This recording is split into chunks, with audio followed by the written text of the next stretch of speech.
Comenzar formalmente.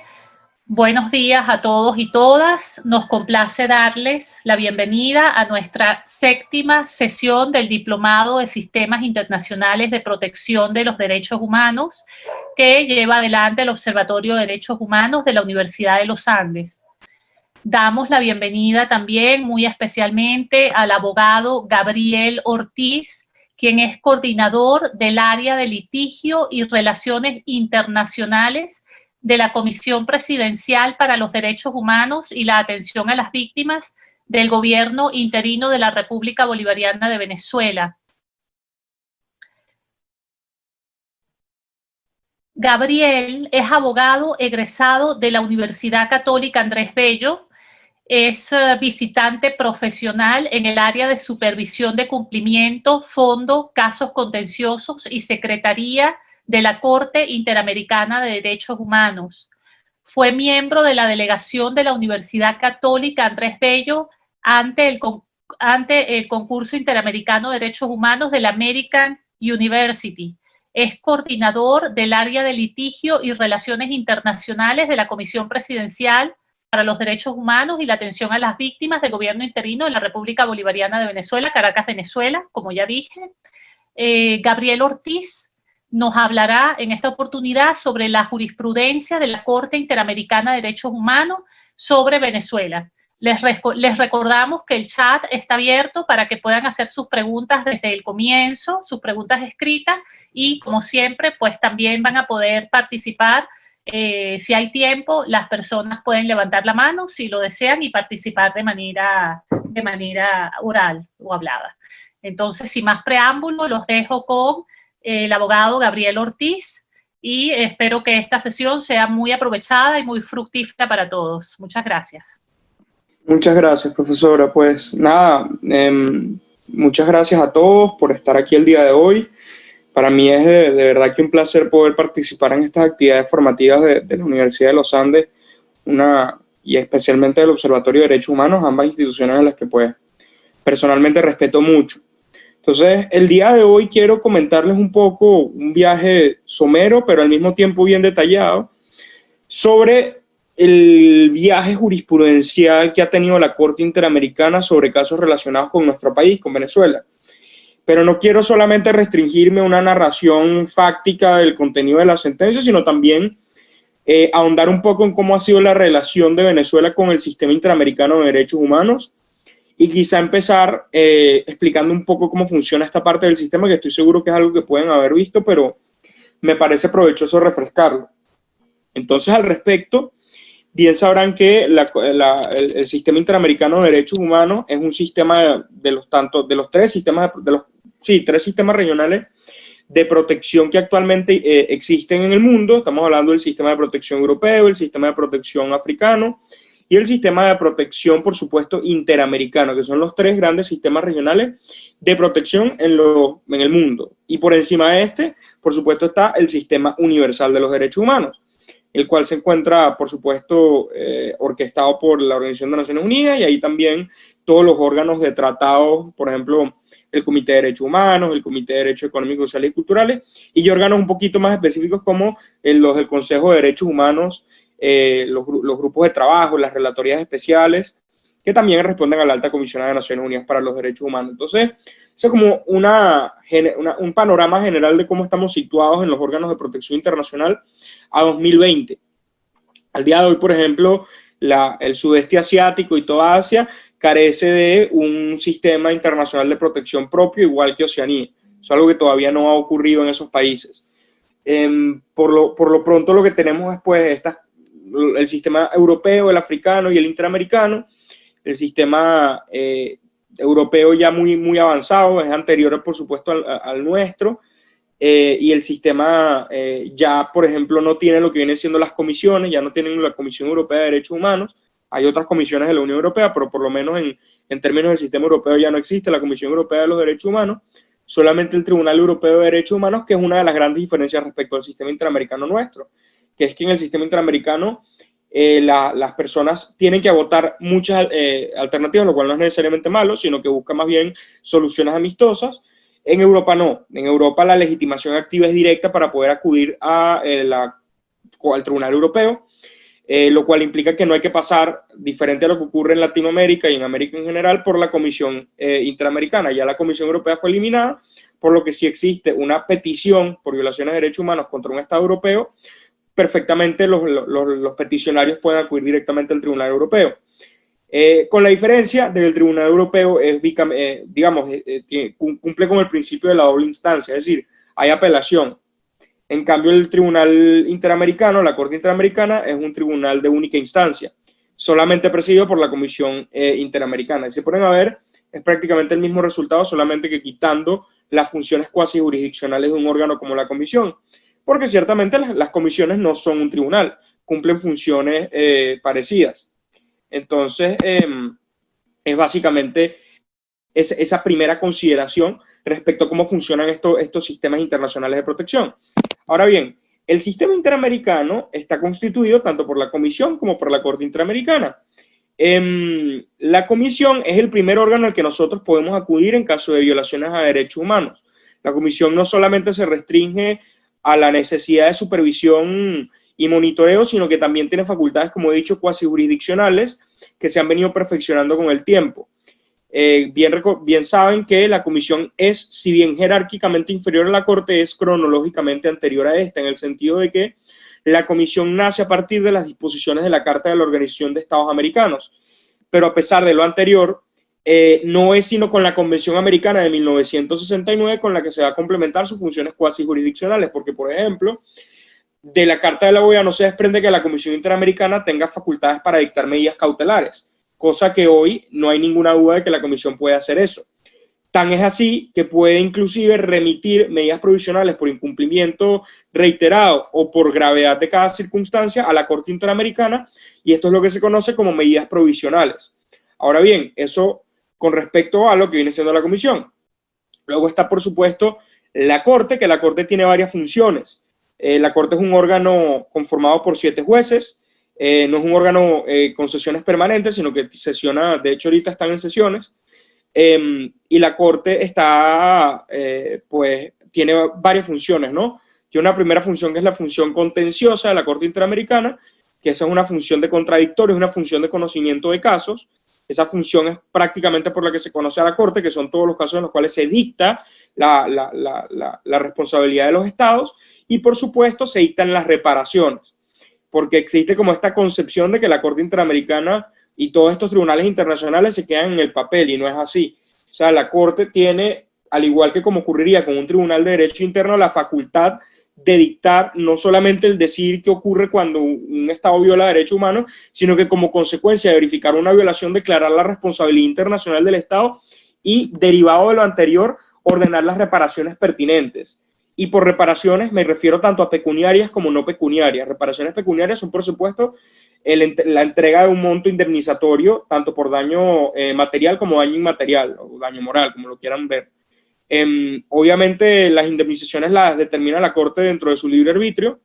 Es más fácil, por supuesto, determinarlas de daño material, porque hay un rédito económico que es visible, ¿no? De cuánto costaban las cosas, por ejemplo, en una expropiación, cuánto costaba determinadas circunstancias si se le privó a alguien del derecho a la salud y cosas por el estilo.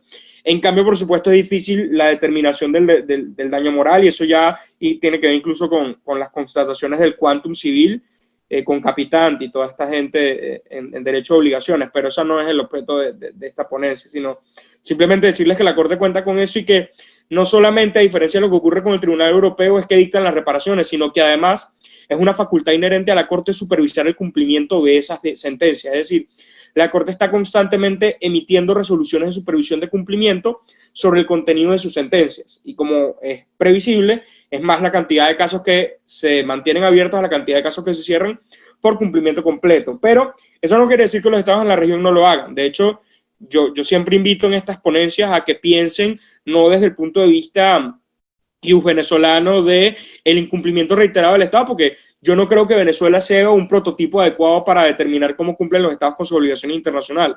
Para mí Venezuela es un estado absolutamente contumaz de sus obligaciones internacionales, y por lo tanto no es un buen parámetro para medir, porque obviamente en el paraje actual en el que nos encontramos, el derecho internacional de los derechos humanos, el desarrollo es tal que parte del principio de cumplimiento voluntario de los estados. Pero ustedes dirán que posiblemente por la experiencia venezolana los estados no cumplen, y es lo contrario. Los estados sí cumplen y constantemente están informando sobre qué es lo que está pasando en sus países sobre la situación de derechos humanos a la Corte. O sea, eso es algo que ocurre recurrentemente y muchos estados han cerrado casos por cumplimiento. Otra cosa que les quería hablar, antes de ahondar ya directamente en la jurisprudencia, es respecto un poquito de las obligaciones de los estados. Recuerden ustedes que de la Convención Americana se desprenden muchísimas obligaciones, pero hay dos en las que me gustaría concentrarme, que es las obligaciones que se desprenden del artículo 1.1 de la Convención Americana, cuya lectura recomiendo, que son las obligaciones de respeto y garantía. Las obligaciones de respeto se refieren a obligaciones que tienen que ver normalmente con no hacer o no llevar a cabo una determinada conducta que comprometa el ejercicio y goce de un determinado derecho. Eso quiere decir que el Estado debe abstenerse de llevar a cabo situaciones como, para ponerlo en el papel, cerrar RCTV, asesinar desde sus agentes policiales a personas que son de oposición, no cerrar estaciones de radio y televisión, no impedir que tú tengas derecho a la asociación a la libre asociación y, por supuesto, evitar que cuando te reúnas pacíficamente no te repriman. O sea, esas son cuestiones, obligaciones de respeto, que normalmente es una obligación negativa en el sentido de que el Estado tiene que abstenerse de una determinada conducta, y es una obligación de resultado en el sentido de que se cumple la obligación tan pronto se verifica que el Estado se abstiene de llevar a cabo esa conducta. Y por otro lado están las obligaciones de garantía, que las obligaciones de garantía son obligaciones que ya son la adopción de medidas positivas destinadas al cumplimiento y goce de determinados derechos por parte del Estado. A diferencia de las obligaciones de respeto, estas obligaciones implican que el Estado va a tener que brindar de alguna manera la posibilidad de que las personas accedan a derechos. De hecho, las obligaciones de garantía están más relacionadas con el tema de derechos económicos, sociales, culturales y ambientales, los DESCA. Por ejemplo, se refieren a actividades prestacionales del Estado, como por ejemplo que hay una sentencia, por ejemplo, aquí por derecho comparado del caso Cusculpi-Varal contra Guatemala, en donde se habla claramente de que, por ejemplo, el Estado tiene, que es un caso de personas con VIH en Guatemala, VIH-Sida, la obligación de prever el acceso gratuito a retrovirales dentro del Estado cuando las personas demuestren que no tienen acceso económico a ello. Y ese es un derecho humano, por lo tanto es un derecho humano universal que tiene que garantizarse, ¿no? Entonces, bueno, esas son las dos obligaciones. Ahora, ¿cómo ha sido este viaje de Venezuela? Venezuela es un estado que, a diferencia de la mayoría de los países de la región, entra tarde a la jurisprudencia de la Corte, en el sentido de que no éramos un estado que nos caracterizáramos precisamente por tener muchos casos en la Corte, al menos a los principios de los 90. De hecho, los casos que en un principio históricamente comienzan a llegar a la Corte derivan de las situaciones de los regímenes totalitarios de derecha que había en muchos países derivados del Plan Cóndor en la región. Bien recordarán la dictadura de las juntas, por ejemplo, en Argentina, Stroessner en Paraguay, las dictaduras también en Brasil, Fujimori en Perú, todos estos casos, bueno, en Panamá también con Noriega. Entonces son todos estos casos que se verifica que existía ciertas dictaduras en Latinoamérica, y esas dictaduras normalmente, con independencia de su ideología, es un mensaje con el que quiero andar más adelante, incurrían en lo que se conocen como violaciones graves a los derechos humanos. Eso es muy importante que lo sepan, porque eso es algo que yo defiendo mucho, que es la responsabilidad académica e intelectual del uso del lenguaje. Y no es correcto decir de buenas a primeras, como una afirmación gratuita, que ocurrió una violación grave de derechos humanos sin conocer el concepto de que es una violación grave de derechos humanos. Escucho a veces a muchos políticos, no solamente en Venezuela, sino a nivel regional, hablando de que se han configurado violaciones graves a los derechos humanos, refiriéndose, por ejemplo, al cierre de una asociación civil.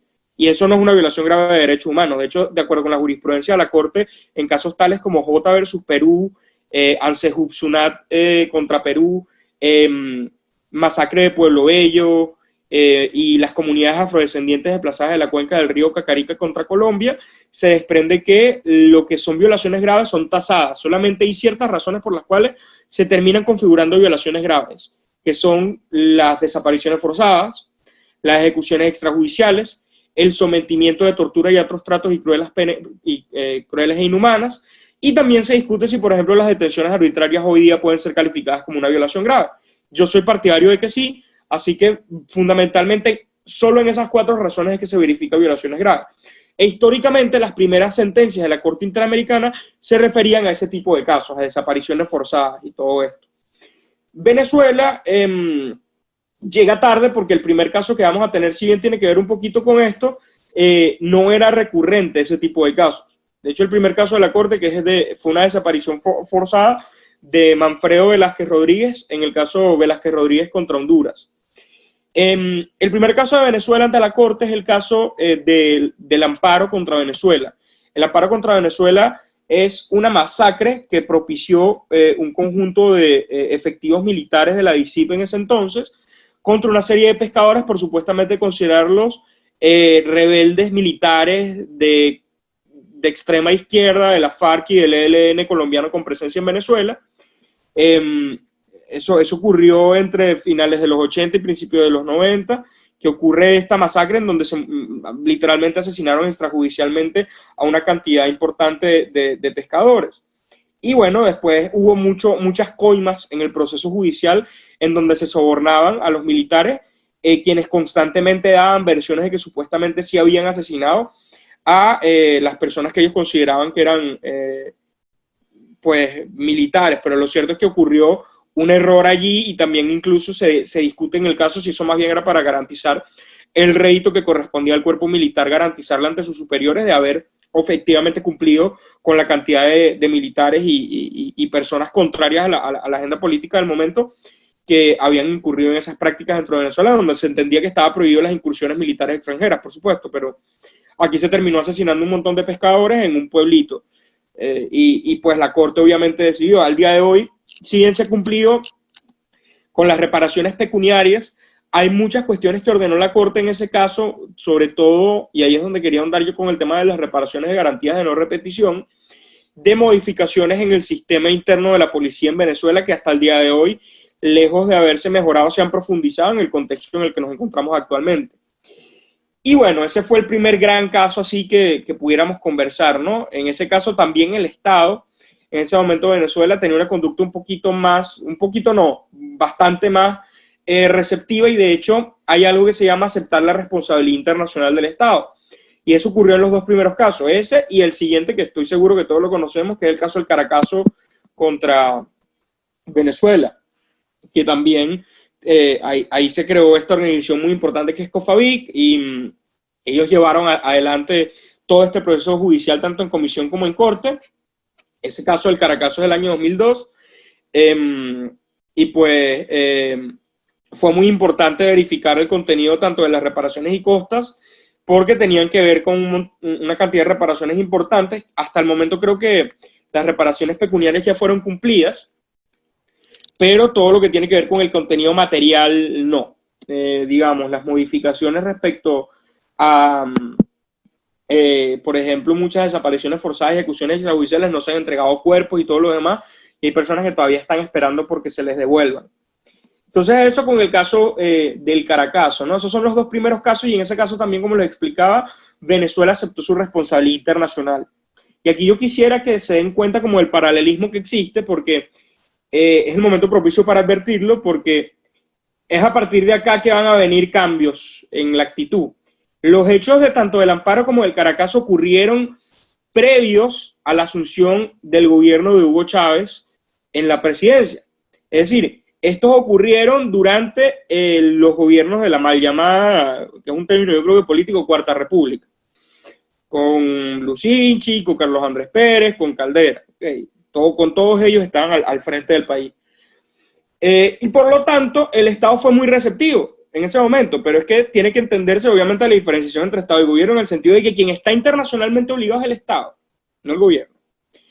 Y como los sujetos de derecho internacional son los Estados, se le aplica un principio que viene trabajando desde hace muchísimo tiempo, por ejemplo, la Corte Internacional de Justicia en casos como la fábrica de Charzó, que incluso esa ni siquiera es de la Corte Internacional de Justicia, es de la Corte Permanente de Justicia Internacional, que es la antecesora de la Corte Internacional de Justicia, que allí se habla del principio de la unidad del Estado, y de la continuidad, que es que independientemente de los cambios democráticos internos que sufre un Estado, de ideología y todo lo demás, por eso que yo digo, los derechos humanos no son una cosa de ideología, por eso le incomoda tanto a gente de derecha como de izquierda, como de centro, como de las posturas que se les puedan ocurrir por igual. O sea, Fujimori denunció la convención tanto como lo hizo después Chávez y Maduro. Pues se ahondó en este contenido de las obligaciones internacionales del Estado, en que ya no, como un cambio político interno. Entonces, cuando se comenzaron a juzgar las cuestiones relativas al país de los gobiernos que en ese momento estaban al frente, es cuando se comienza a adoptar una actitud contumaz y incomodidad respecto a lo que dice la Corte.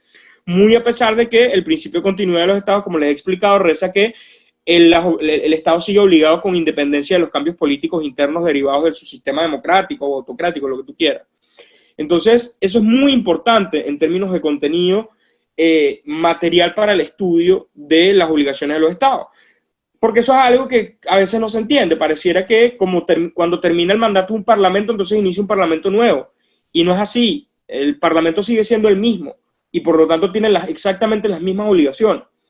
Y es ahí cuando hay que hablar también de las obligaciones del artículo 2 de la Corte Interamericana, que es cuando comienzan a tener vigencia después de estas dos sentencias.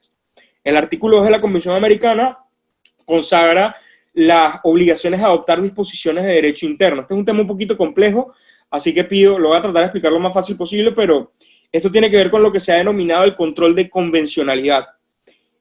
Como saben, la Corte parte de su competencia de la Convención Americana. Desde el punto de vista de derecho constitucional, se supone que todas las leyes de un Estado tienen que respetar el contenido de la Constitución. Es decir, si nos remontamos a Kelsen en una pirámide, las leyes y los actos administrativos inferiores a las leyes, ambos por igual tienen que respetar el contenido material superior de la Constitución, ¿correcto? Bueno, en la mayoría de los estados latinoamericanos, el prototipo de la relación entre derecho interno y derecho internacional en derechos humanos es el que se desprende del artículo 23 de nuestra Constitución, que es uno que dice que los tratados en materia de derechos humanos tendrán inclusive el mismo grado jerárquico de la Constitución o inclusive superior en tanto sean más favorables. Entonces, ahí es donde aplica las obligaciones del artículo 2, que implica adoptar disposiciones de derecho interno, que eso lo que quiere decir es que los estados tienen la obligación de armonizar, compatibilizar, volver consonante el contenido de su derecho interno respecto del derecho internacional de los derechos humanos. O sea, no es admisible que ellos decreten disposiciones contrarias a la Convención Americana. Y esto ya ha ocurrido. Por ejemplo, si me permiten el ejemplo, está el caso Almonacid Arellano versus Chile y el de la última tentación de Cristo versus Chile. Por ejemplo, este último caso, el de la última tentación de Cristo versus Chile, sé que el nombre es un poquito jocoso y cómico, pero ese se refiere a una película que se estaba filmando en Chile durante la dictadura de Pinochet, en donde se filmaba un poquito todo el tema del Vía Crucis de Jesucristo desde el punto de vista de la religión, y se hablaba un poquito de todo este tema de la relación de él con María Magdalena, que tocara después Dan Brown en el Código Da Vinci y toda esta locura. Pero el punto es que en esa película muchas personas evangélicas se vieron ofendidas por el contenido de la película y solicitaron que se quitara de los cines en Chile. Y eso fue importante porque la Constitución chilena permitía la censura previa, que es algo que en términos de libertad de expresión hoy día está proscrito. Entonces, el control de convencionalidad es un buen ejemplo para darse cuenta que implica que la Corte puede ordenar una modificación legislativa, ejecutiva y de otras muchas naturalezas al contenido de las leyes de los estados, y los estados cumplen. Por ejemplo, Panamá con Noriega no tenía tipificado el delito de desaparición forzada y después de una sentencia la Corte tuvo que hacerlo. Entonces, en Venezuela este control de convencionalidad no ha sido la excepción, solamente que, y allí lo curioso, ese control de convencionalidad va a empezar a aparecer en las sentencias posteriores al Caracazo. Y esa es una obligación muy importante porque es una forma en la que la Corte puede garantizar que los derechos constitucionales de todos los países de la región vayan en el mismo sentido de respeto a los derechos humanos, que yo lo considero algo absolutamente fundamental. Entonces, ahí era lo primero que les quería comentar, y luego van a comenzar las sentencias que yo denomino las sentencias incómodas, las sentencias que no le resultaban de la complacencia al régimen de turno, que con independencia de su ideología, todos los estados tienen la obligación, y es una cuestión de derechos humanos, y por eso insisto mucho en ese mensaje: los derechos humanos no son una cuestión de ideología, sino de respeto técnico-científico del contenido de las normas que se desprenden de los tribunales internacionales, de respeto a eso. O sea, si se verifica objetivamente que hay un incumplimiento de eso, no es que hay una agenda política orquestada por una determinada tendencia internacional por querer destruir a un estado. sino que es simplemente un incumplimiento que se haría cualquier Estado con independencia de su contenido ideológico interno. Y ese fue el primer caso, que fue el caso Blanco Romero y otros versus Venezuela, que fue un caso de una desaparición forzada que se dio durante el deslave de Vargas. Blanco Romero desapareció, de hecho este fue un señor cuyos familiares nunca supieron más de él, pero no fue que desapareció como consecuencia del deslave, sino que cuando comenzaron a llegar los helicópteros desde Caracas pasando el Ávila y llegaron a La Guaira y se los llevaban a las personas, al señor Blanco Romero lo identificaron y de hecho lo vieron vivo y se lo llevaron, pero desapareció. No se supo más nada de él. Y obviamente aquí se discute mucho el tema de los recursos efectivos en el caso en concreto, de las interposiciones de recursos idóneos como el amparo. Y es aquí cuando vamos a comenzar a discutir el contenido del artículo 46 y 49 de la Convención Americana. Hay algo muy importante, que es que el derecho internacional es un derecho subsidiario, es un derecho complementario. O sea, el derecho internacional se crea como una conquista de la humanidad desde el punto de vista de que cuando el derecho interno falla en poder juzgar violaciones a derechos humanos, entonces será el derecho internacional a través de los tribunales competentes el que juzgue esas violaciones. Pero el tema es que el derecho internacional y el derecho internacional de los derechos humanos a través de sus tribunales competentes no tienen la facultad de sustituir, y eso es muy importante, a los tribunales internos. Se supone que, según el principio de subsidiariedad, que no es solamente derecho internacional, eso es un principio de derecho civil, que es que el tribunal competente para conocer de un caso es aquel que está más cercano al acaecimiento del caso. Por ejemplo, si hay un accidente de tránsito en Vargas, a pesar de que la persona que manejaba el carro estaba domiciliada en Apure, el lugar del accidente fue Vargas. Entonces, quien tiene la competencia para conocer es Vargas. Mutatis mutandi, lo mismo ocurre con los tribunales internacionales en el sentido de que primero son los estados, también por un concepto también de soberanía, los que tienen la obligación y también porque yo no creo que los estados tienen derecho, la facultad de juzgar primero el caso, y luego, si se verifica que en ese proceso ellos no fueron responsables y no acreditaron las violaciones, es cuando interceden los sistemas internacionales de protección. Eso está consagrado en el artículo 49 de la Convención Americana, si mal no estoy, o el 46, en donde se habla de que primero se tienen que agotar los recursos internos antes de siquiera pensar en acudir al derecho internacional, a la Corte Interamericana o a la Comisión Interamericana, primero a la Comisión y luego a la Corte. Pero esa es una obligación que tiene excepciones, que es justamente cuando, esas excepciones también están en ese artículo, cuando en el derecho interno no existan los recursos idóneos efectivos para tutelar el derecho que está en juego, cuando inclusive existiendo se haya impedido el acceso a estos, o cuando existe dilación procesal exagerada, que es lo que se habla del plazo razonable.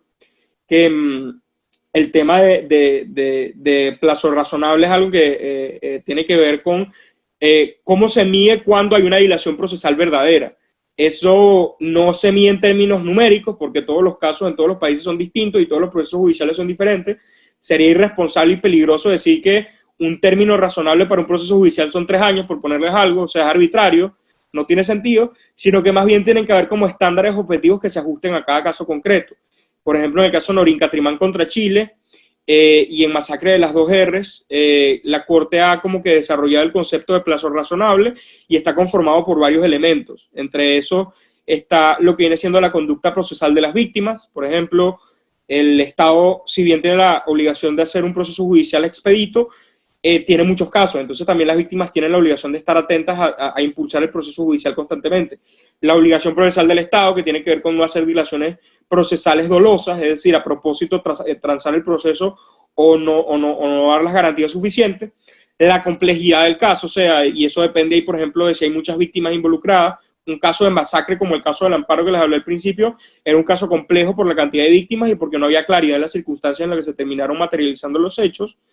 Y pues y la incidencia en las esferas particulares de las víctimas. Ese es el cuarto elemento del plazo razonable, que es cómo eso afecta a las víctimas, si es muy grave, si es muy urgente, que eso se tutele. Por ejemplo, un caso del que les voy a hablar más adelante es el caso de Linda Loaiza, que es López Soto contra Venezuela, que es que, bueno, la tutela jurídica de eso era muy importante, toda la parte de cómo se afectaba al contenido del debido proceso.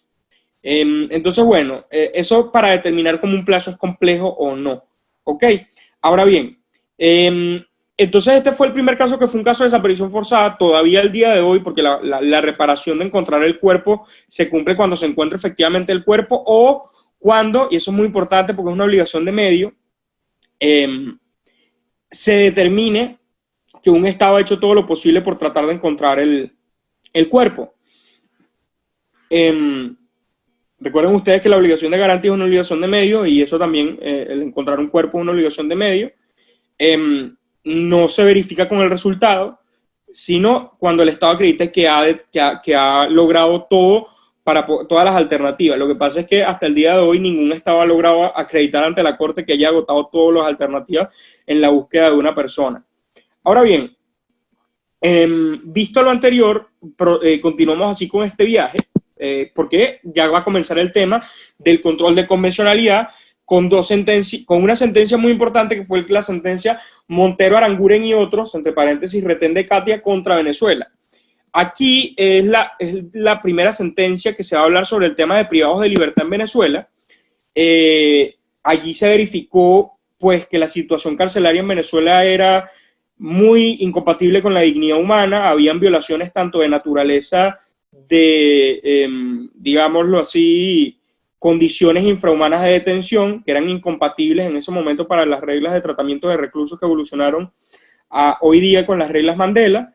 Y también había mucho abuso policial interno, y había un problema de que dentro de las cárceles se le delegaba el control de las mismas a fuerzas militares como la Guardia Nacional Bolivariana, cuando las obligaciones internacionales dicen que las fuerzas que tienen que hacer el dominio interno dentro del Estado, dentro de las cárceles, tienen que ser fuerzas especiales relacionadas con las cárceles. O sea, las cárceles no pueden ser militarizadas, porque si no, los presos no se cumplen con lo que viene siendo el principio de resocialización, que es el contenido que persigue el artículo 7 de la Convención, que se refiere a la libertad personal, que permite que las personas sean privadas de la libertad cuando incurren en delitos, pero entendiendo que al día de hoy la Convención Americana aspira a la resocialización de las personas. O sea, la función de la pena es esa, desde el punto de vista de los estándares de derechos humanos. No la revictimización, no el castigo doble de que la pena va a ser entendida como una forma de criminalizar otra vez a quien incurrió en eso, sino una forma de adaptar otra vez a las personas, y tan es así que la pena de muerte está proscrita dentro de la Convención Americana. Luego vamos a tener dos casos muy importantes, que son los casos Ríos y otros, y Peroso y otros contra Venezuela. Ambos se dieron el mismo día, y se refieren a cosas muy similares que tienen que ver con la persecución contra trabajadores de la prensa, en el caso Ríos de RCTV y en el caso Peroso de trabajadores de Globovisión. En ese momento ya estamos hablando de la Venezuela que estaba en camino al declive democrático, y todavía RCTV existía, y Globovisión era un medio comunicacional que se caracterizaba por vituperar constantemente al régimen. Entonces, aquí lo que vamos a ver es que se perseguía a estas personas, se les criminalizaba, pero curiosamente en esa oportunidad la Corte no encontró violaciones directas contra la libertad e integridad de estas personas. Y, por ejemplo, ahí me gusta mucho ese caso, el voto salvado de Pierpaolo Pacheri, que fue un juez ad hoc que se nombró para ese caso. Un juez ad hoc es un juez que nada más se nombra para un caso en particular para que participe en la deliberación. Y bueno, en ese caso ahí se verificaron muchas cosas de, pues, cómo el Estado perseguía a las personas por el contenido de lo que eran sus obligaciones internacionales de respeto y garantía respecto a la libertad de prensa, ¿no? Y no se acreditó porque las víctimas no aportaron suficiente contexto como para que se determinara que existía una agenda política, cosa que va a cambiar en el futuro, pero este fue un primer caso en donde se tuvo esa experiencia. Luego de la experiencia del caso Ríos y del caso Peroso, vamos a comenzar a tener tres casos que yo creo que son fundamentales, y de hecho lo hablaba ayer en una ponencia que estuve en Perú, de empezar a verificar el declive democrático. Y aquí es sí, de verdad, cuando se verifica el divorcio de la Corte de Venezuela con respecto a la Corte. Y es que va a pasar que vamos a comenzar a hablar del caso Apitz-Barbera contra Venezuela. Ese es un caso sobre la Corte Primera de lo Contencioso Administrativo, en donde se destituyó una serie de jueces, y este es un caso que va a venir acompañado de otros casos como Reverón Trujillo contra Venezuela y Chocrón contra Venezuela, ambos también relativos a independencia judicial, en donde se habla de cómo se ha erosionado esa libertad o independencia de los jueces en el país. En ese momento, ese caso se dio en el año 2003, recientemente habíamos como que comenzaba a pasar todo el proceso de emancipación de la Constitución del 61 para empezar con el proceso constituyente del 99, y ahí pues estaba como que llevándose a cabo un proceso de que estos jueces, entre ellos el juez Apitz-Barbera, concedió un amparo cautelar para que se suspendieran los efectos de un acto administrativo de registro de un inmueble que se había impedido el mismo, y eso aparentemente resultó incómodo para el gobierno de Chávez en ese momento. Y entonces él públicamente descalificó a los jueces que habían decidido eso, y eso ocurrió muchísimo, no solamente él, sino varios miembros del gobierno, y en ese momento estaba lo que era la Comisión de Funcionamiento y Reestructuración del Poder Judicial, que era como la encargada de llevar a cabo los procesos disciplinarios, y supuestamente ellos consideraron que estos jueces habían incurrido en un error inexcusable de derecho por haber incurrido en esta declaratoria de la suspensión de efectos de esa medida cautelar. Y eso fue muy importante porque degeneró en que ellos fueran sancionados disciplinariamente por haber incurrido supuestamente en un error inexcusable de derecho, sin que por lo menos quedara claro cómo es que un error inexcusable de derecho se constituye a partir de la declaratoria de suspensión de efectos de una medida cautelar. O sea, eso no tiene sentido. Ahora bien, a pesar de lo anterior, ellos alegaron mucho en ese proceso judicial que no se les había garantizado el debido proceso, porque bueno, son jueces jugando a jueces. Pero en derecho civil y en derecho penal existe lo que viene siendo la figura de la recusación, que es cuando se verifica que está comprometida la imparcialidad del juez, bien sea por factores exógenos o internos, pues tú deberías, como toda persona, no por ser juez, tener la potestad de solicitar eso. De hecho, Venezuela alegaba en ese proceso que dentro de las facultades del proceso disciplinario no estaba contemplado que los jueces disciplinarios se inhibieran. Y lo más grave era que la mayoría de los jueces que conformaban esa comisión, al igual que actualmente, y recomiendo mucho la lectura de la ONG Acceso a la Justicia, la mayoría de los jueces en Venezuela son jueces provisorios. ¿Qué quiere decir eso? Que los jueces no son o no obtienen sus curules, sus escaños, como consecuencia de un proceso de concurso, sino que son de libre nombramiento y remoción. Y normalmente dependen de una misma entidad administrativa, porque la justicia en Venezuela es lamentablemente centralizada en el Tribunal Supremo de Justicia. Ya nos dimos cuenta que esa experiencia de un régimen mixto de control constitucional difuso y concentrado no sirve, y genera este tipo de circunstancias, ¿no? En donde se vulnera la independencia judicial constantemente. Y la Corte declara la responsabilidad internacional del Estado. Pero es que la desfachatez no se va a votar ahí, sino que es que el Estado se molestó mucho porque le vituperaron y visibilizaron desde el punto de vista regional que no había independencia judicial en Venezuela. Y algo que ha detectado la Comisión Interamericana muy recientemente, bueno, recientemente no, pero no sé si saben que ahorita en febrero la Comisión Interamericana vino a la frontera colombo-venezolana en una especie de visita in loco por solicitud del embajador Tarra en la Organización de Estados Americanos. Y bueno, ellos llegaron a una conclusión que venían diciendo desde su informe de 2017 del país, que es que en Venezuela hay un problema estructural de incidencia del Poder Ejecutivo, usurpado o no, como ustedes quieran, pero el Poder Ejecutivo encabezado por el señor Nicolás Maduro Moro, sobre los demás poderes públicos. Y entonces eso limita, obviamente, la separación de poderes. Sí, ciertamente hoy día es difícil decir que la separación de poderes sea tajante, o sea, hay colaboración, hay cooperación, pero lo cierto es que la separación de poderes en Venezuela es inexistente, porque lo que es que todos los poderes públicos se arrollen a los intereses de la agenda política del gobierno de turno, de sus intereses antojadizos. Y eso es peligroso porque se supone que, y eso lo comentaba ayer, el Poder Judicial es un primus inter pares. O sea, si ustedes creen que la teoría de Locke era correcta sobre la separación de poderes, es incorrecto, porque los poderes públicos no son todos iguales. Los poderes públicos, hay uno que tiene la última palabra, y por eso yo le digo que es un primus inter pares, un primero entre iguales. Porque el poder ejecutivo sigue agendas subjetivas políticas, y el poder legislativo también. El Parlamento también seguía obedece al juego político partidario de las mayorías políticas. Por lo tanto, el que mejor puede garantizar los derechos de los ciudadanos es aquel órgano que se basa en criterios objetivos concretos, científicos, como he venido diciendo, al igual que la Corte. Pero ese es el problema. ¿Qué pasa cuando los tribunales fallan? Y más bien, la génesis del problema está en cuando ceden ante presiones y más bien se convierten en lo mismo, o sea, heredan el mismo problema que tienen los otros poderes públicos, que es que siguen intereses políticos, que eso no está necesariamente malo, solamente que tiene que estar sometido a un control objetivo jurisdiccional posterior. Pero si ese control no es objetivo, entonces los derechos de los ciudadanos están en problema. Y Venezuela, en el caso Apix Barbera, dictó una sentencia del Tribunal Supremo de Justicia declarando, escúchese bien, inejecutable la sentencia. O sea, un absurdo, inejecutable, muy en contrario del contenido del artículo 23, que lo he venido nombrando muchísimo, de que eso forma parte del bloque de la constitucionalidad nacional.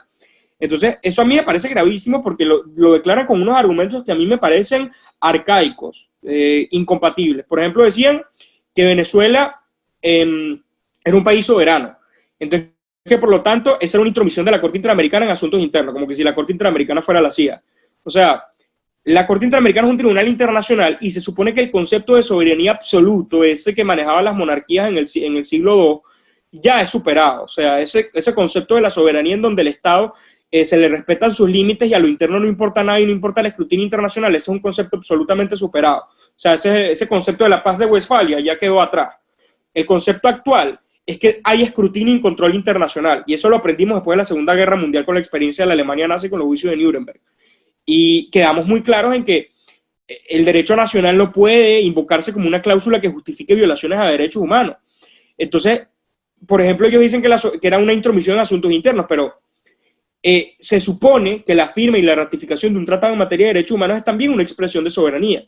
Lo que pasa es que es eso, ellos ven el funcionamiento del Estado como que si fuéramos dos estados y no uno solo. Entonces, cuando se firmó y ratificó eso, así lo haya hecho otro presidente, el que viene también está obligado, punto. Y el otro que me parece más peligroso todavía, bueno, no antes, me gustaría dar un ejemplo que lo daba un comisionado de la Comisión Interamericana que decía que este tema de la soberanía, cuando te quejas por una sentencia, es como cuando uno va al doctor. A mí me gusta mucho ese paralelismo, porque a pesar de ser jocoso, es absolutamente ilustrativo. O sea, eso es como cuando a alguien le duele la cabeza y va al médico y le dice, doctor, me duele la cabeza, y el doctor te va a revisar y te va a revisar la cabeza, pero tú le dices, no me toque, mi integridad personal me la está violando. Bueno, entonces para empezar, ¿para qué fuiste al doctor, no? O sea, no es adecuado que vayas al doctor. Lo mismo ocurre con la Corte. La Corte dicta eso porque la propia Venezuela suscribió un tratado que la faculta para que dicte esa sentencia. Luego no tiene sentido que estén invocando diciendo que eso es una intromisión. Y lo que me parece más grave es que ellos dicen en esa sentencia del caso Apix Barbera que se está contrariando el contenido de la Constitución, porque no era cierto que habían unos principios y valores históricos que estaban por encima del orden constitucional. Eso a mí me parece peligrosísimo, porque es una postura terca, centrista, constitucional, en donde solamente el contenido de derecho interno va a ser el único que se va a poder ejecutar. Y lo cierto es que Venezuela es un país dualista, o sea, acoge derecho internacional con la misma vehemencia que el derecho nacional. Y el argumento, lo insisto, está en el artículo 23. El artículo 23 dice que las sentencias de la Corte son ejecutables. O sea, entonces, ¿cómo es que está por encima de la Constitución algo que está dentro de la misma Constitución? De hecho, el artículo 23 la Sala lo considera inconstitucional a pesar de estar en la propia Constitución. Ese es el absurdo que hemos incurrido. Entonces, bueno, eso fue con el caso Apix Barbera. No sé cómo estoy de tiempo, profesora Mayda, para ir cerrando. No sé si me pudiera indicar cuánto tiempo me queda. Sí, tienes todavía 10 minutos si te los quieres tomar para la hora, digamos, precisa, pero incluso si te quieres tomar 5 más o 7 más, no hay problema. Son 10 y 20. Okay, Tienes 10 minutos si quieres todavía terminar algún sí, punto. Sí, buenísimo, sí, porque quedan algunas decisiones. Entonces vamos a aprovechar estos 10 minutos que nos quedan para terminar de agotar las decisiones, pero esto del control jurisdiccional que les estoy comentando de las casas Apix Barbera es la génesis del problema en donde se va desencadenando este proceso de divorcio de Venezuela del sistema interamericano. Entonces, para mí ese caso es muy importante porque además la Corte en el ejercicio de la obligación de control de convencionalidad dice que se tenía que hacer unas modificaciones importantísimas desde el punto de vista de la estructura del sistema de justicia venezolano y de la independencia judicial, de cómo estaban los jueces digamos, de libre remoción, porque eso afectaba el Estado de Derecho.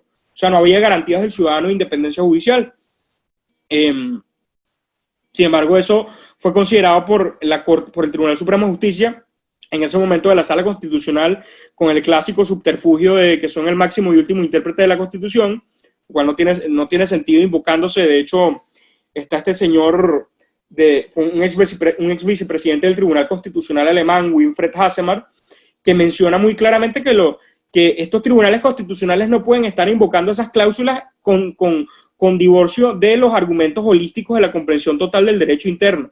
Y eso me parece muy importante. O sea, la Constitución no se tiene que leer solamente desde el punto de vista de lo que dice un artículo, sino que la Constitución tiene que leerse íntegramente. Entonces la Constitución es muy clara en decir que Venezuela es un Estado que acepta las obligaciones internacionales en materia de derechos humanos.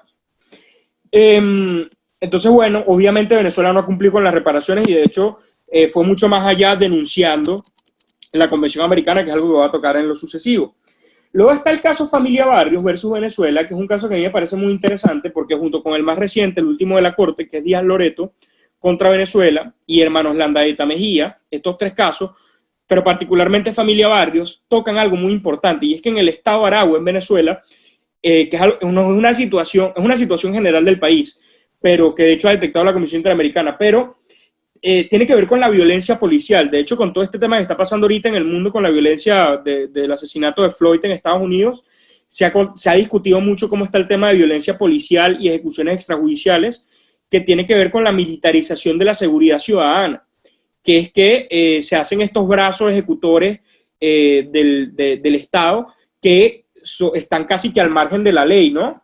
De hecho, o sea, vale el paralelismo con dos casos de Perú, que son los casos de la Cantuta contra Perú y Barrios Altos contra Perú, en donde habían lo que se terminó determinando como grupos de exterminio.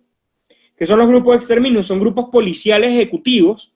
En el caso del Perú era el Grupo Colina, que eran dirigidos por el señor Montesinos, que era como la mano derecha de Fujimori en Perú, que ellos agarraban y ejecutaban a personas directamente, las asesinaban a diestra y siniestra. Por ejemplo, el caso de la Cantuta es dramático porque se metieron en una universidad y mataron a los profesores por supuestamente formar parte del Sendero Luminoso. Entonces, bueno, algo muy similar ha ocurrido en Venezuela, por ejemplo, en el caso Familia Barrios. Esta es una familia que todos los miembros fueron paulatinamente ejecutados por miembros de la policía de la GNB, DICIT, de varios cuerpos, como venganzas personales, en donde los policías utilizaban sus cargos públicos para perseguir a estas personas y las ejecutaban extrajudicialmente. De hecho, en Díaz Loreto, el juez Zaffaroni dictó un voto salvado en donde habla de que inclusive se pudiera hablar de una restitución fáctica de la pena de muerte en Venezuela. Recomiendo mucho la lectura, es un argumento muy bueno. Obviamente en Venezuela la pena de muerte no está legalizada, pero Zaffaroni dice que existe una restitución fáctica de la misma y eso contraría pues el contenido de la sentencia. Pues. Entonces, bueno, eso en Familia Barrios esta militarización de la justicia civil es muy importante porque en la Corte se adelanta algo que va a decir ahorita Bachelet en la alta comisionada en el informe de julio del año pasado, no sé si se acuerdan, en donde recomendó desarticular el grupo FAES. Porque es que fíjense que están creando grupos que yo creo que obedecen a la lógica del enemigo interno, a la lógica de la seguridad nacional, tal cual como ocurría con el Plan Cóndor en Argentina y en todos estos países, de perseguir a los enemigos internos y matarlos y no garantizarles nada. Es casi como si estuviéramos en un conflicto armado, o sea, no tiene ningún sentido, y es una persecución constante y ejecuciones extrajudiciales sin ningún tipo de debido proceso, en donde como que si fueran criminales, los agentes policiales utilizan la venganza personal o sus propios intereses para en el ejercicio de los cargos asesinar a las personas, y eso es una ejecución extrajudicial que, como lo dije al principio, es una violación grave de los derechos humanos. Entonces, bueno, eso por ese lado, ¿no? Entonces, bueno, esto es muy importante porque el caso Familia Barrios va a ser ilustrativo en todo este tema de la violencia dentro de Venezuela, que le citaba el caso de Floyd de Estados Unidos, porque las estadísticas que maneja el World Factbook, que es un libro estadístico internacional, es que el país que por media general tiene más violencia policial desde el punto de vista internacional es Venezuela. Y es muy grave, ¿no? Entonces este es un tema que yo creo que es medular en la comprensión integral de la situación de Venezuela. Luego tenemos otro caso muy importante, que yo siempre lo cito como ejemplo de cosas que no debieron haber pasado, que fue el caso Brewer Carías versus Venezuela. El caso Brewer Carías fue un triunfo, por supuesto, del Estado venezolano, porque es un caso que ganó Venezuela. No sé si obviamente los que estudian Derecho conocen al profesor Alan Brewer Carías. El profesor Brewer Carías llevó un caso a la Corte Interamericana como consecuencia de supuestamente, él estuvo implicado en los hechos supuestamente del 11 de abril de 2002, cuando hubo este vacío de poder de Hugo Chávez, cuando Lucas Rincón lo llamó a renunciar y supuestamente anunció en cadena nacional que había renunciado y todo esto. Y Brewer Carías supuestamente fue consultado en el decreto de Carmona, en el Carmonazo, que, como recordarán, yo estaba muy chiquito, ¿no? Pero disolvió todos los poderes públicos en Venezuela y eliminó la Asamblea Nacional y todo esto, y supuestamente Brewer Carías habría sido consultado, y por esta razón a Brewer Carías se le estaba juzgando por delitos de traición a la patria, que dicho sea de paso, son delitos que normalmente obligarían a que te lleven por la justicia militar. Ojo, eso es muy grave, juzgar civiles en justicia militar, y además son crímenes penales en blanco.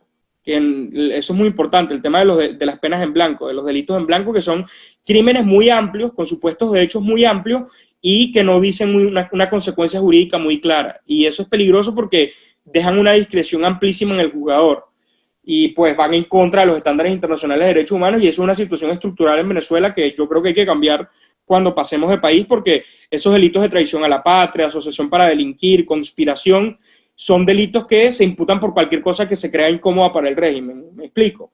Entonces eso es muy importante. O sea, por ejemplo, el que yo esté dando esta ponencia desde una interpretación de mala fe pudiera ser interpretado como traición a la patria o conspiración, por ejemplo. Entonces sería pasible de un juicio militar. Y eso no tiene sentido. De hecho, mi juez natural es el juez civil. En un caso, ni Dios lo quiera, de esa naturaleza. Entonces, el caso Brewer Carías es muy importante porque Brewer se le intentó juzgar militarmente en Venezuela, también desde el punto de vista, habían dos denuncias en paralelo, también había una denuncia penal, pero él se termina, un juez, cuando todavía había medianamente democracia en Venezuela, porque él se le había dictado una medida de prisión preventiva, que por supuesto es una medida cautelar muy grave, pero pues nada, a ellos se les permite huir de Venezuela porque se suspendieron los efectos de esa medida, y Brewer se va de Venezuela y corriendo. Y entonces se lleva a cabo este proceso en donde se discute mucho el proceso judicial de Brewer, porque se hablaba de si el profesor Brewer no había agotado los recursos internos. Y esto tiene que ver con que Venezuela ganó este caso porque, como les había explicado, primero se tienen que agotar los recursos internos, y si no se agotan en un caso en particular, los estados tienen, y esto no está mal, la facultad de interponer ante la Corte lo que se conocen como excepciones preliminares. ¿Qué es una excepción preliminar? Es que cuando no se hayan cumplido con los requisitos de admisibilidad de una petición ante la Corte no es competente, pero para eso el Estado tiene que demostrarlo a través de, bueno, excepciones preliminares, y en este caso era una excepción preliminar de falta de agotamiento de los recursos internos, porque supuestamente Brewer no había agotado todos los recursos internos porque se había ido de Venezuela. ¿Y por qué era la razón que Brewer no había agotado los recursos internos en criterio del alegato del Estado en el caso? Porque decían que Venezuela no había, que Brewer no había agotado una apelación, porque sus abogados, cuando la fueron a agotar, le dijeron que Brewer tenía que presentarla personalmente. Es decir, que ese tipo de apelaciones penales en Venezuela, según el Código Procesal Penal, las presenta personalmente el imputado. Ahora bien, yo les pregunto, ¿tiene sentido que el imputado tenga que presentar eso personalmente si está evidente en el caso que si está en Venezuela se le va a aplicar una medida de prisión preventiva? Y aquí les digo, una de las características de los derechos humanos es su interdependencia e irrenunciabilidad. Se supone que para que Brewer, en este sentido, en el argumento del Estado, agotara los derechos, el derecho interno, tenía que interponer eso personalmente, y eso pareciera que era una ejecución del debido proceso. Pero entonces Brewer tenía que renunciar a la ejecución del debido proceso, tenía que renunciar a su derecho a la libertad personal, porque era obvio que al pisar Venezuela lo iban a meter preso por agotar las vías internas. O sea, ¿eso tiene sentido? No parece, pero bueno, en esa oportunidad la Corte dijo que sí, y de hecho, posteriormente la Corte cambió ese criterio. De hecho, el juez Manuel Ventura tiene un voto salvado en ese caso de Brewer Carías, que recomiendo mucho su lectura. Entonces, nada, eso fue lo que ocurrió en el caso de Brewer Carías. Y bueno, ya más recientemente, para ir cerrando, porque me quedan unos 4 minuticos, hemos tenido nuevos casos muy conspicuos, que yo celebro muchísimo, por ejemplo el caso Granier y otros, Radio Caracas Televisión versus Venezuela, donde ya se habla del caso de RCTV, del cierre, donde se ha ordenado la restitución de la señal radioeléctrica de ellos. Ese es un caso que hay que leerlo con mucho cuidado, porque hay muchas cosas que se hablan de ese caso, como que, por ejemplo, existe una obligación internacional de los estados por dar la concesión. Eso es mentira, la Corte dice que no existe tal obligación. Lo que sí pasa es que RCTV, los motivos por los cuales se le clausura la concesión es porque supuestamente habían sido traidores a la patria durante el vacío de poder del 2001, igual que con Brewer. Entonces, pero RCTV sí el Estado fue internacionalmente responsable, ¿no? Creo que ese es un caso que merece lectura porque rememora uno de los hechos más tristes recientes. Y luego hay dos casos muy importantes, que son en los casos Ortiz Hernández contra Venezuela y San Miguel Sosa contra Venezuela. Esos dos casos hablan de DESCA, de Derechos Económicos, Sociales y Culturales. Eso no sé si saben que actualmente existe, obviamente en Venezuela actualmente estamos debatiéndonos todavía si tenemos separación de poderes, pero regionalmente los países democráticos ya están en discusiones un poco más sofisticadas, como la exigibilidad de los derechos económicos, sociales, culturales y ambientales, que están en el artículo 26 de la Convención Americana. Entonces, en estos casos, pues, se tocó un poquito eso de los derechos económicos, sociales y culturales, que hay una tendencia en la Corte que dice que no son directamente exigibles porque no están enunciados en la Convención Americana.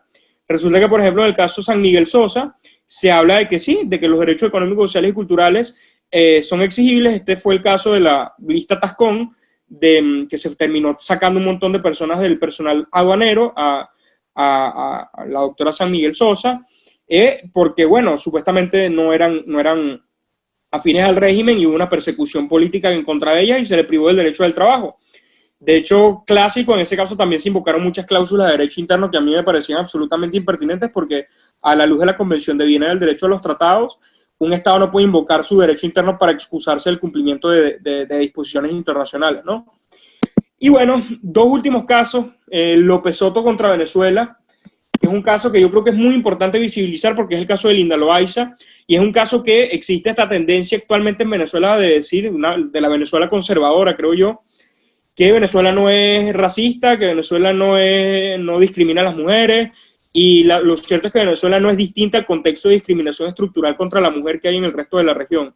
O sea, de eso yo estoy convencido. Y el caso Linda Loaiza lo verifica porque ese es un proceso judicial absolutamente estigmatizante en donde no se tomó en serio la denuncia de Linda Loaiza porque supuestamente se consideraba que era una prostituta. Y se le sometió a múltiples torturas. Y ese es un caso en donde Venezuela todavía no ha cumplido y se ordenó un montón de reparaciones que Venezuela no ha cumplido. Y bueno, por último, ya les hablé del caso Díaz Loreto, que lo uní con el de Familia Barrios.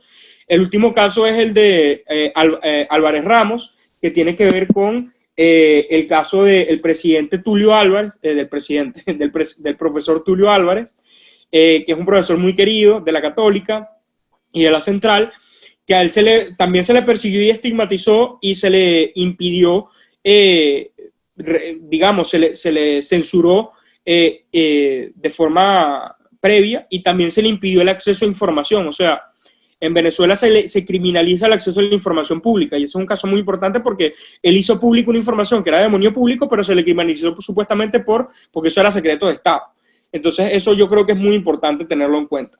Entonces ya para cerrar quería un poquito comentar de la denuncia. Venezuela denunció 2012 y 2013 la Convención Americana sobre Derechos Humanos. Eso nos separó completamente de la Corte, salvo que todos los casos que hayan ocurrido en los años anteriores a la fecha de la denuncia todavía pueden ser objeto de conocimiento de la Corte. Luego de eso, en 2017, Maduro denunció la Carta de la Organización de Estados Americanos y allí sí que genuinamente nos terminamos separando de todo el sistema interamericano porque, como les expliqué al principio, la Comisión Interamericana, si bien está regulada en la Convención, nació con la Carta de la OEA.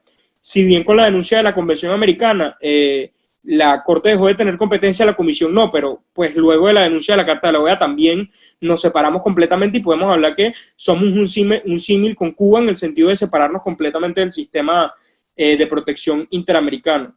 Yo creo que la denuncia de ambos tratados es inconstitucional porque no se siguen las reglas apropiadas de derecho, porque parten del supuesto de que la Convención Americana se podía denunciar con una nota diplomática y ya está. Y lo cierto es que en mi criterio, una nota diplomática, vamos a ponerle un calificativo en el ordenamiento jurídico, es un acto administrativo de efectos generales, si se quiere. Esa carta diplomática, vamos a derecho básico, o sea, eso es desde Justiniano, las leyes solamente se derogan por otras leyes. La Convención Americana tenía fuerza de ley dentro de Venezuela porque fue una ley aprobatoria. Yo les pregunto si tiene sentido que un acto administrativo derogue una ley, teniendo en consideración que la Convención Americana, pues, ciertamente era una ley interna. Y un argumento a fortiori, un argumento mayor a eso, es que además no solamente la Convención es una ley, sino que forma parte del bloque de la constitucionalidad a partir del artículo 23. Por lo tanto, la única forma en la que se puede salir Venezuela es a través de una enmienda constitucional o una reforma constitucional. Eso no pasó. Se denunció a través de una carta, de una nota diplomática. Entonces, eso ocurrió tanto en la Carta de la OEA como con la Convención Americana. Por eso es que yo creo que la denuncia es inconstitucional y en mi criterio la Corte todavía tiene competencia, al igual que la Comisión. E inclusive, si yo no tuviera razón, lo cierto es que no se han denunciado otros tratados como la Convención Belén do Pará y la Convención contra la Tortura, por lo que en cierta medida esos tratados sí les dan competencia a la Corte y a la Comisión para conocer de casos. Así que, en sana teoría, si hubiera un caso de violencia contra la mujer o de tortura en Venezuela, yo pudiera elevarlo a la Corte, incluso si no se desprende de la Convención Americana. Entonces, bueno, esa es una teoría que yo creo que tiene sentido y deberíamos acogerla. Entonces, pues, ya sería el cierre de mi exposición. Para mí es de verdad un honor haber estado en una universidad que admiro muchísimo. Ojalá nunca he tenido la oportunidad de ir, pero uno de mis profesores más queridos, José Andrés Loreto, es egresado de allá, y ojalá algún día pueda hacer, no sé, un posgrado allá, una cosa de esta, porque de verdad que me encantaría. Entonces, pues nada, muy agradecido con la profesora Mayda por la invitación y quedo pendiente, pues, de la sesión de preguntas, ¿no? Bueno, muchísimas gracias, Gabriel, de verdad, excelente, me ha sido, y me imagino que a todos los que te escucharon, muy ameno, muy interesante, con una información utilísima, y bueno, felicitaciones también porque eres la generación de relevo de la nueva Venezuela que todos queremos ver pronto hecha realidad.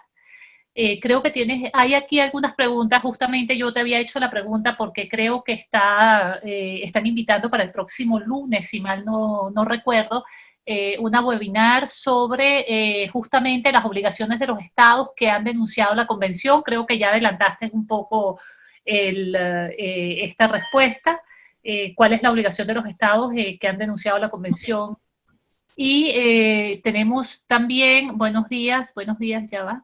Recuerden, Luis Villafranca, también las personas creo que pueden levantar la mano, los que quieran intervenir. Gabriel, gracias por tu excelente ponencia, estoy viendo aquí el chat, leyéndolo para que todos pues lo escuchen, los que están por teléfono, que tienen más dificultad para leerlo. La pregunta de Villafranca, ¿crees que el reintegro de Venezuela a la Corte Interamericana de Derechos Humanos constituye un significativo paso para las víctimas, así como un importante paso hacia el retorno a la institucionalidad democrática bajo la defensa y protección de los derechos humanos? Cardoso te dice, bueno, felicitaciones, muy buena intervención, excelente intervención, saludos, gracias, excelente, felicitaciones, clase didáctica. Bueno, creo que puedo ir contestando estas dos, ¿no? ¿Puedes ir contestando esas preguntas? Sí, claro. Bueno, ¿con cuáles son las obligaciones de los estados que han denunciado la convención? Esa es una pregunta que me parece muy importante. De hecho, este martes se va a celebrar la sesión de la Corte. Por primera vez está llevando, obviamente por todo el contexto de pandemia, las sesiones virtuales, pero va a haber la deliberación por el tema de la denuncia de una solicitud de opinión consultiva que solicitó el Estado de Colombia por el tema de las obligaciones que tienen los estados en materia de derechos humanos cuando denuncian las convenciones internacionales.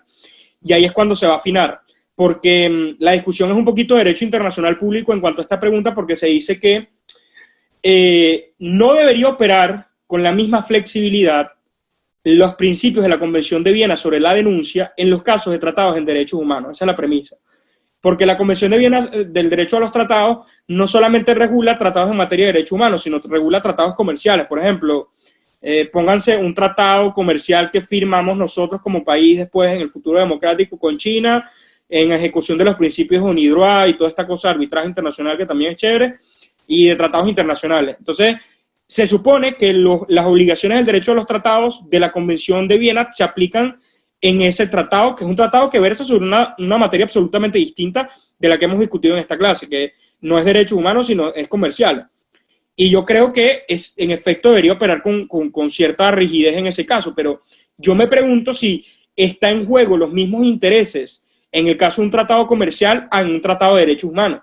Creo que un tratado de derechos humanos permea a mucha gente, creo que un tratado de derechos humanos compromete las obligaciones del Estado y es un tratado mucho más macro, así que para mí es un equívoco darle, pero ojo, ese es el tratamiento que se ha dado hasta el momento, el mismo tratamiento a todos los tratados por igual. Yo creo que tiene que haber una diferenciación y que por lo tanto la interpretación de la Convención de Viena debería flexibilizarse un poco en los casos de convenciones internacionales de derechos humanos. Para mí, la denuncia de un tratado en derechos humanos no excusa el incumplimiento de las obligaciones internacionales. Máxime si se tiene en cuenta que estas obligaciones no son cosecha de la Corte, sino que, por ejemplo, eso es algo que no dije, pero hay una diferencia, por ejemplo, entre las declaraciones y las convenciones. Las declaraciones son, como la Declaración Universal de los Derechos Humanos de las Naciones Unidas, muy importante y todo, no es vinculante. O sea, en sí misma no genera obligaciones para los estados. En cambio, las convenciones sí, por la razón de que lo que diferencia una convención de una declaración es que crean un órgano que hace coercible el contenido del tratado. Entonces, por ejemplo, la Convención Americana es una convención porque creó la Corte Interamericana. En cambio, la Declaración Universal es declaración porque simplemente es un catálogo de derechos, una norma minuscuamperfecta. Entonces, visto esto, yo creo que es muy importante entender que las obligaciones en materia de derechos humanos son obligaciones universales, no son obligaciones regionales. Por lo tanto, inclusive en el supuesto en que se denuncie una convención, estas obligaciones subsisten. Y por lo tanto, es quizá utópico, idílico, lo que ustedes quieran, pero los estados siguen estando obligados. Ahora con la segunda pregunta de Luis, que me pregunta que si creo que va a ser un paso significativo. Obviamente lo creo, especialmente para las víctimas. Venezuela debe un montón de dinero a las víctimas porque no ha pagado, desde el Amparo y el Caracazo, no ha pagado ninguno de los montos pecuniarios. De hecho, hemos hecho el cálculo y son casi 11 millones de dólares que se le deben a las víctimas de violaciones de derechos humanos en Venezuela. Tampoco han habido las adaptaciones del andamiaje institucional, o sea, no han habido, por ejemplo, en el caso de Apitz Barberá, las modificaciones del Poder Judicial, no han habido en el caso de López Soto las modificaciones de la Ley de Violencia de Género y la creación de un reglamento, no han habido las modificaciones ni la disolución de los órganos de ejecución que yo los califico de grupos de exterminio como la FAES, que tiene que regularse eso y tienen que desarticularse. No ha habido un cambio en la ley resorte. Por ejemplo, el tema de libertad de expresión en Venezuela es dramático desde el punto de vista de convencionalidad.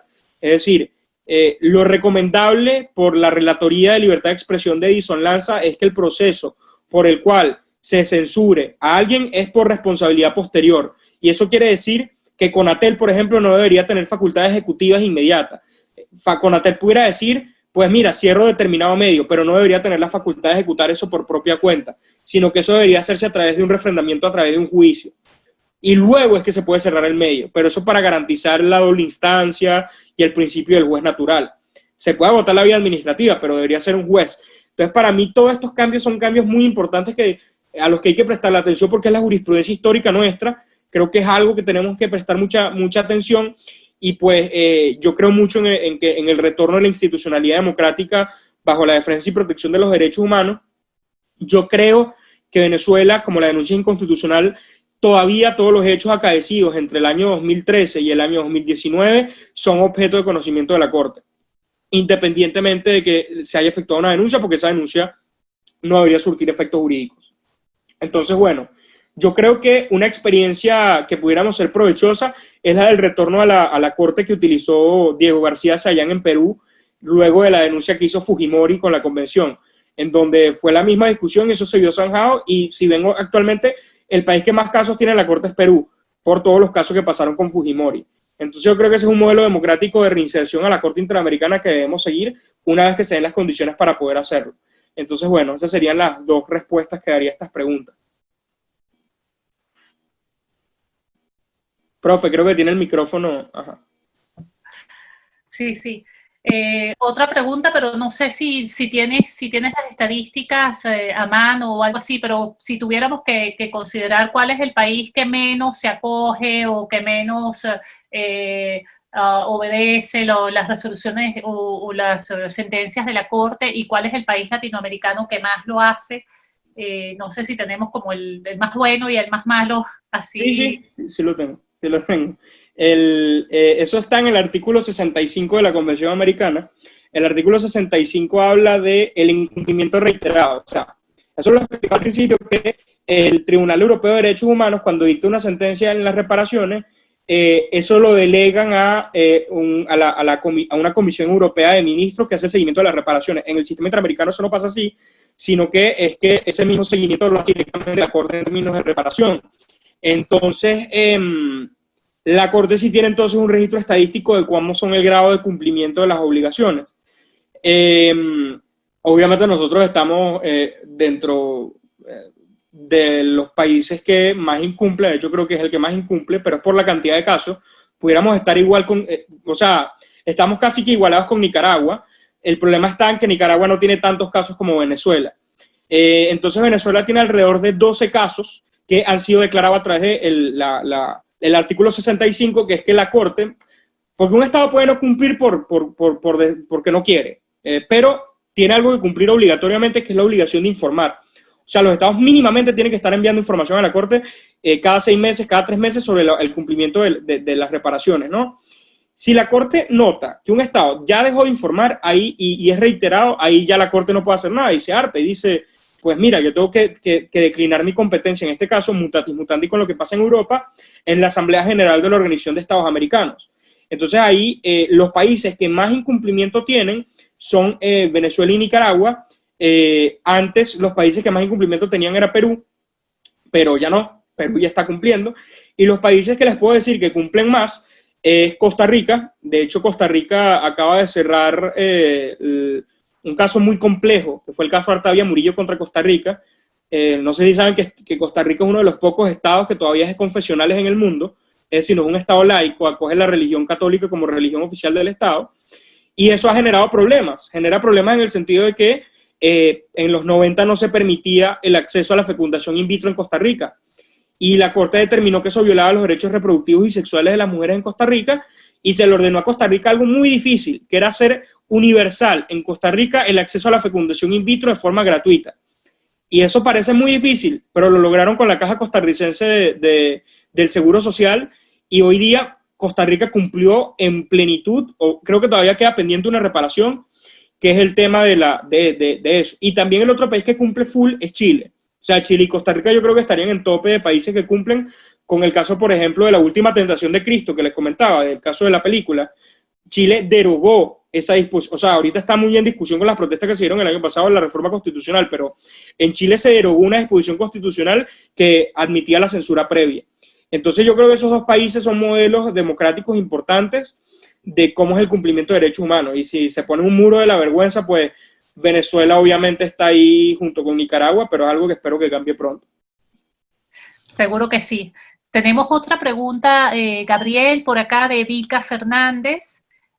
Hoy salió un informe donde la crisis de refugiados de los venezolanos está de quinta en el mundo después de los países africanos. Informe del Consejo Noruego. Los países miembros de la Corte son los que menos garantizan los derechos humanos de nuestros refugiados, y las instituciones obligadas a garantizarlos tampoco lo hacen. ¿A quién se acude entonces?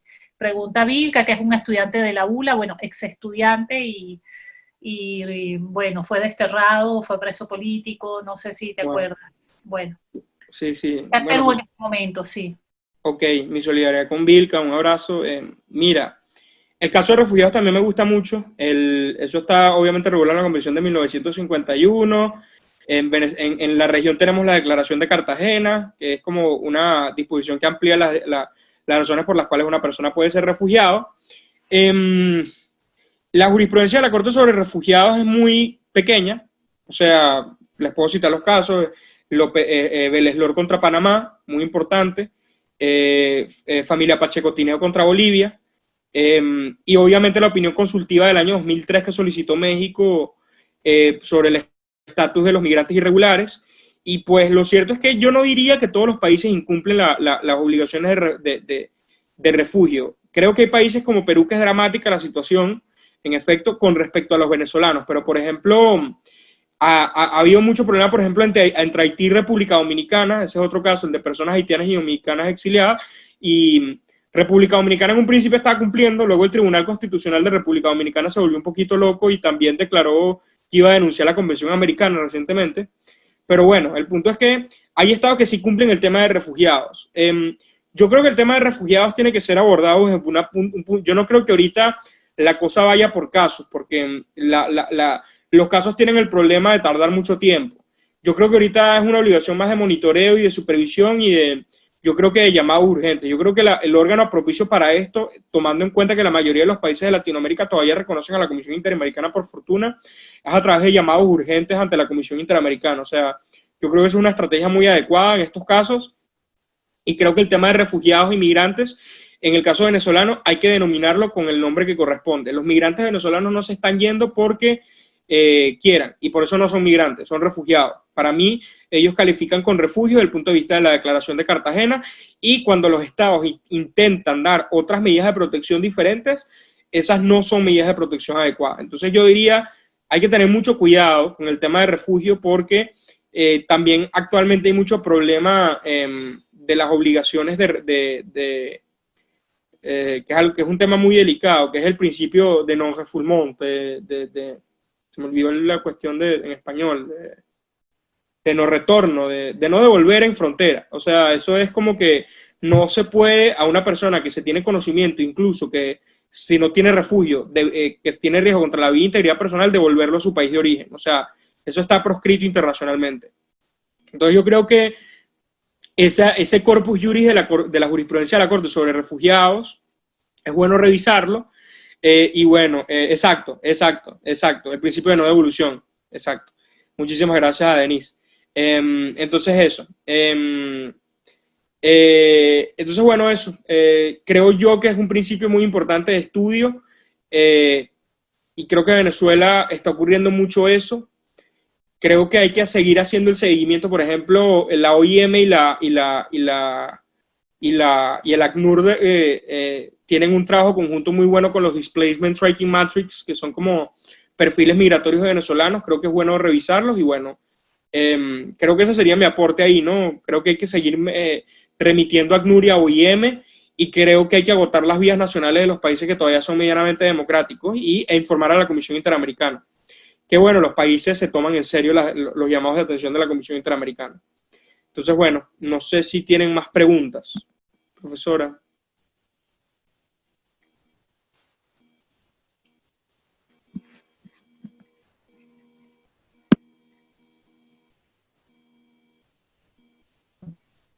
Creo que no. Hola, te estaba silenciada. Creo que no veo más preguntas. No sé, Nelson, si tiene alguien levantó la mano. Sí, también pueden hablar, o sea, si quieren.